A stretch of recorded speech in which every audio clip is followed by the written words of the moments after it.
ಬೆಳಗಾವಿಯಲ್ಲಿ ಆಯೋಜಿಸಲಾಗಿರುವ ಕಾಂಗ್ರೆಸ್ ಅಧಿವೇಶನದ ಶತಮಾನೋತ್ಸವ ಆಚರಣೆಯ ಪೂರ್ವ ಸಿದ್ಧತೆಗಳನ್ನು ಉಪಮುಖ್ಯಮಂತ್ರಿ ಡಿಕೆ ಶಿವಕುಮಾರ್ ನಿನ್ನೆ ಪರಿಶೀಲಿಸಿದರು.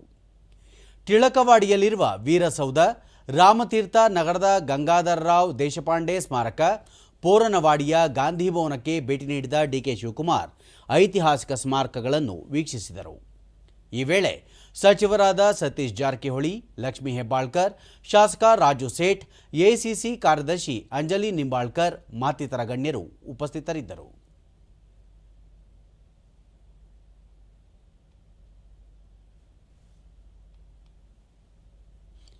ಬಳಿಕ ಸುದ್ದಿಗಾರರೊಂದಿಗೆ ಡಿಕೆ ಶಿವಕುಮಾರ್ ಗಾಂಧೀಜಿಯವರ ನೇತೃತ್ವದಲ್ಲಿ ಬೆಳಗಾವಿಯಲ್ಲಿ ನಡೆದ ಎಐಸಿಸಿ ಅಧಿವೇಶನ ರಾಜ್ಯ ಮತ್ತು ದೇಶದ ಜನತೆಗೆ ಹೆಮ್ಮೆಯ ಸಂಗತಿ.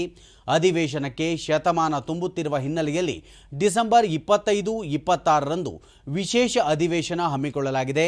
ಕಾರ್ಯಕ್ರಮಕ್ಕೆ ರಾಷ್ಟ್ರ ನಾಯಕರು, ಸಂಸತ್ ಸದಸ್ಯರು, ಎಐಸಿಸಿ ಕಾರ್ಯಕಾರಿ ಸದಸ್ಯರು ಆಗಮಿಸಲಿದ್ದು ಅಂದು ವಿಸ್ತೃತ ಸಭೆ ನಡೆಯಲಿದೆ.